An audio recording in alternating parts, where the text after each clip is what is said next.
Excuse me আপু, আমি কি আপনার সাথে একটু কথা বলতে পারি? না কেন? আমার ইচ্ছা আমি বলবো না। আমার মতো একজন সাংবাদিক রাত 2টা ওভার হয়ে গেছে, এই সময় আপনার রাত সামনে আসলো, 2টায় আমি কথা বলি না। কথা বলেন না? এই যে এখন বলতেছেন। এটা তো আপনার উত্তর দিলাম, কিন্তু আপনার সাথে আমি কথা বলতে আপু ইচ্ছুক না। এটাকে উত্তর বলা হয় না। এখন আমি আপনাকে কথা জিজ্ঞেস করলাম, উত্তর দিলেন না, এটাই হচ্ছে আমাদের কথা। তো এরকম একটা সিচুয়েশন আইসে, এরকম একটা ওয়েদার আইসে, তো সুন্দর একটা মুহূর্ত।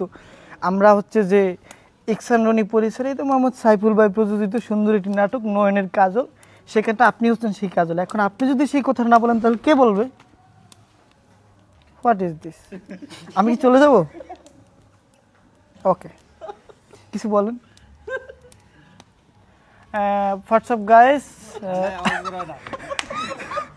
আমাদের অনুভূতি একসার পুরপুরা। এবার কিছু বলেন। কিচ্ছু বলার নাই, রাত 2টা বাজে, এখনো ডিনার করি না। যারা বারবিকিউ করতেছে, তারপর খাবো, ক্ষুধা লাগছে, আই এম হাংরি। আচ্ছা, বিষয়টা নিয়ে আমরা খুবই মর্মাহত, দুঃখিত। তো আমরা আসলে এটা কখনো আশা করি নাই, এত সুন্দর আর্টিস্ট থাক। তারপর জানি কি বলবো, ভুলে গেছি। ওকে, এটা ভুলি নাই, জাস্ট এটা জাস্ট আমাদের স্ক্রিপ্টই ছিল। দুর্বল ছাত্র। তো ওকে, থ্যাংক ইউ আপু। এখন আমরা আমাদের অডিয়েন্সের উদ্দেশ্যে ছোট্ট একটা মেসেজ দিতে পারি। অডিয়েন্সের উদ্দেশ্যে? হ্যাঁ, অডিয়েন্স বলতে কি এরা নাকি আমার দর্শক যারা তারা? এই মুহূর্তে ওনারা আমাদের অডিয়েন্স আছে, ইভেন ক্যামেরা অডিয়েন্স আছে, আমি অডিয়েন্স আছি, ইভেন নেক্সট যারা দেখবে। একটাই কথা, আমার জন্য অনেক অনেক দোয়া করবেন ইনশাআল্লাহ। Good night.